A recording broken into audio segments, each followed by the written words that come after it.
Assalamualaikum warahmatullahi wabarakatuh. Waalaikumsalam warahmatullahi wabarakatuh. Bagaimana kabar kalian hari ini? Alhamdulillah luar biasa. Sebelum kita mulai pembelajaran kita hari ini, agar kegiatan kita mendapatkan ridho Allah Subhanahu wa taala, maka mengawali pertemuan kita, mari kita sama-sama berdoa. Dan untuk memimpin doa, Bapak minta kepada Mulia, silakan memimpin doa mengawali pertemuan kita pada hari ini.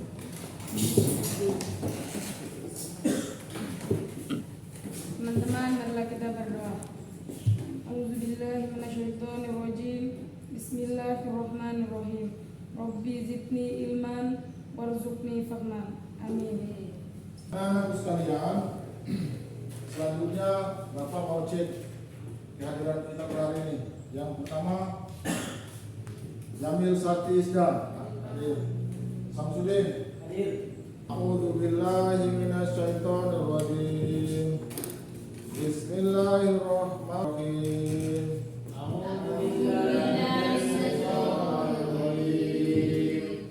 Tidak dengan materi kita sebelumnya. Tentang apa?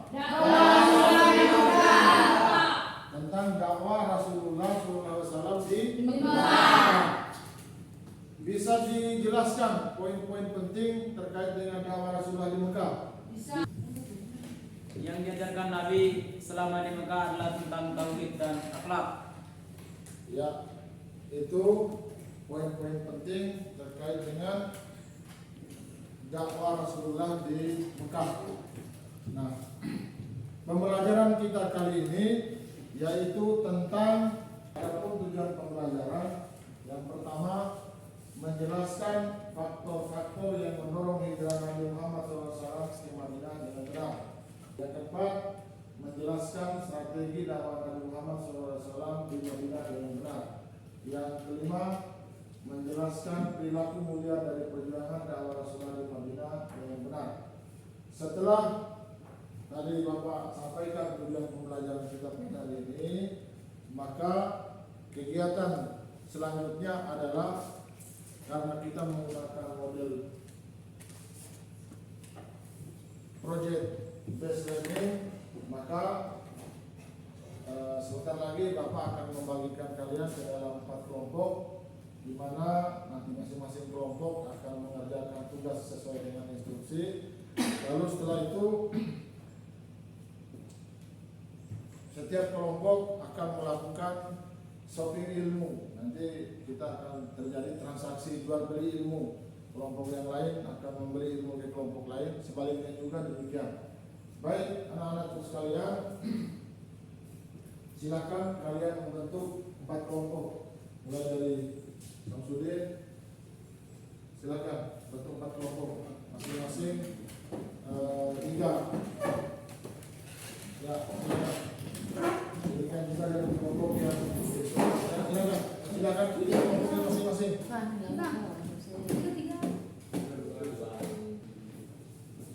Baik, selanjutnya silakan mengamati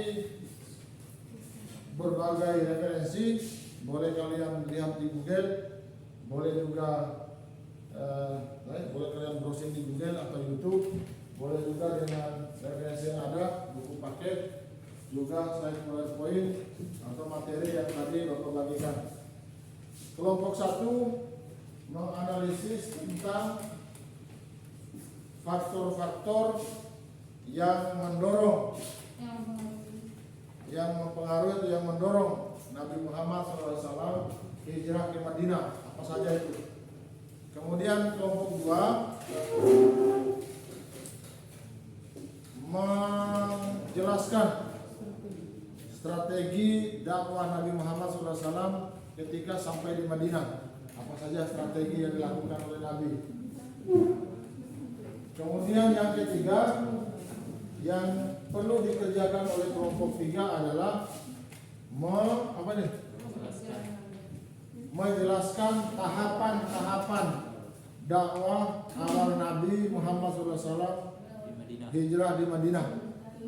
Kemudian yang terakhir kelompok 4 menyebutkan atau menjelaskan perilaku mulia dari perjuangan dakwah Nabi Muhammad SAW di Madinah. Jadi 4 hal ini merupakan tujuan pembelajaran yang tadi Bapak bacakan sebagai capaian pembelajaran kita pada hari ini. Bapak beri waktu 20 menit untuk kalian melakukan analisis. Silakan cari di berbagai referensi tentang tugas yang diberikan. Silakan.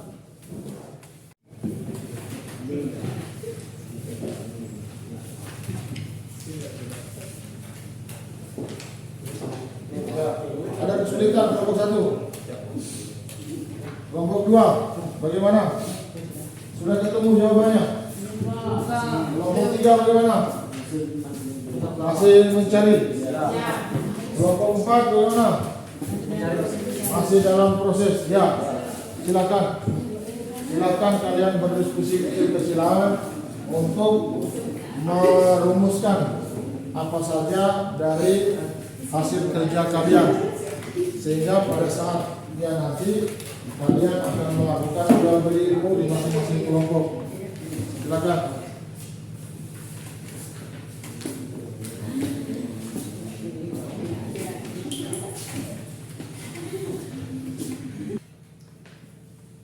Kita akan melakukan jual beli ilmu, dan untuk giliran pertama Bapak persilakan kelompok 1 dan kelompok 3 maju sebagai penanya. Silakan kelompok 1. Kemudian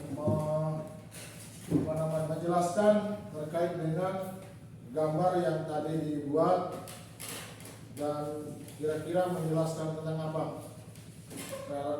Silakan kelompok 3 berada di depan. Kelompok 3 silakan. Kelompok 2 dan kelompok 1 maju. Kelompok 3 di depan sini. Silakan bertanya kepada kelompok 1 kira-kira terkait dengan tugas yang mereka buat itu menjelaskan tentang apa. Kelompok 1 dan kelompok 3 untuk melakukan transaksi jual beli ilmu. Silakan. Apa yang kalian kerjakan kelompok 1 atau yang kalian gambarkan kelompok 1 kepada kelompok 3?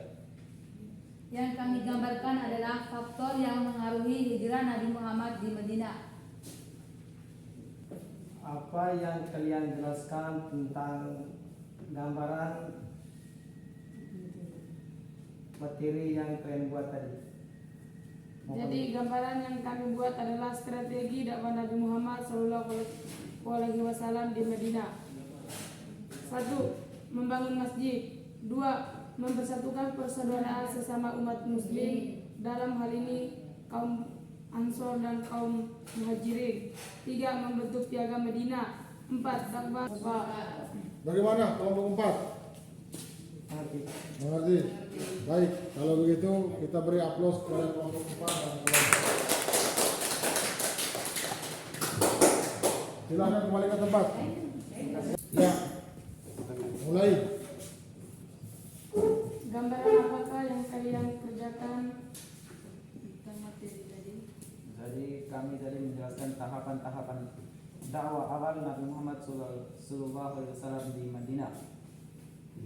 Tahapan awal dakwah Nabi Muhammad SAW di Madinah adalah yang pertama al-adatul insaniyah, peri kemanusiaan. Yang kedua asisura, musyawarah. Yang ketiga al-wahdatul islamiyah, persatuan Islam. Terus yang keempat al-ukhuwah islamiyah, persaudaraan Islam. Itu saja yang kami katakan tadi. Bagaimana kelompok 2? Sudah mengerti Pak? Ya, kalau begitu kita aplaus untuk kelompok 2 dan kelompok 3. Silakan kembali ke tempat. Baik, sebagai penutup dari kegiatan kita, Bapak akan menarik satu kesimpulan terkait dengan materi kita. Yang pertama, faktor-faktor yang mempengaruhi hijrah atau yang mendorong Nabi melakukan hijrah ke Madinah. Yang pertama itu tadi sebagaimana dijelaskan oleh kelompok apa tadi? Kelompok satu.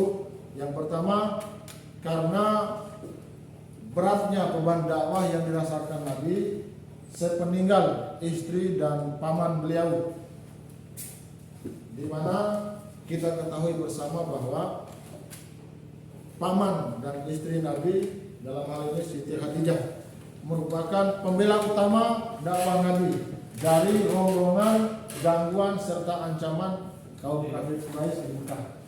Sehingga ini salah satu yang mendorong Nabi melakukan hijrah.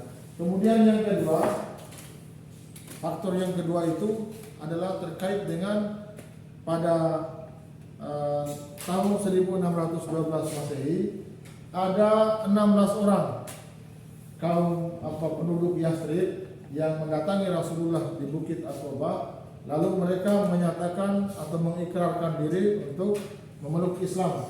Tidak lama berselang, datang lagi 73 orang dari penduduk Yathrib, tepatnya kaum atau penduduk dari suku Aus dan suku Haraj. Mereka pada mulanya berencana untuk berhaji, tetapi karena mengetahui situasi politik di Mekah, di mana Rasulullah selalu mengalami intimidasi dan ancaman kaum kafir Quraisy, maka mereka ini berinisiatif, mengambil inisiatif, lalu mengajak Rasulullah bersama pendukungnya untuk melakukan hijrah ke Madinah, yang pada saat itu dikenal dengan kota Yathrib. Orang Mekah tidak boleh melakukan hubungan bisnis dengan orang Islam, baik keturunan Nabi maupun pendukung-pendukung Nabi. Orang-orang yang memeluk Islam atau mendukung Nabi itu tidak boleh berhubungan. Orang Quraisy membuat pelang, pelang itu ditempel di dinding Ka'bah, catatan dengan huruf yang terang jelas, tidak boleh ada hubungan dagang dengan Bani Hashim atau kelompok Rasulullah dan pendukungnya. Kemudian tidak boleh ada hubungan politik, ini tidak boleh. Kemudian tidak boleh melakukan hubungan perkawinan dengan orang Islam. Jadi orang Mekah waktu itu dilarang keras. Ini yang disebut dengan pemboikotan. Jadi itu beberapa faktor yang mempengaruhi hijrah Nabi ke Madinah. Kemudian yang kedua, strategi dan dakwah Nabi Muhammad SAW sesampainya di Madinah. Yang pertama itu membangun masjid yang bisa kita kenal pada hari ini sebagai Masjid Nabawi. Masjid Nabawi ini adalah masjid yang didirikan oleh Nabi setibanya di Madinah, karena piagam Madinah yang membuatkan satu nota kesepahaman perjanjian hidup berdampingan dengan orang Islam.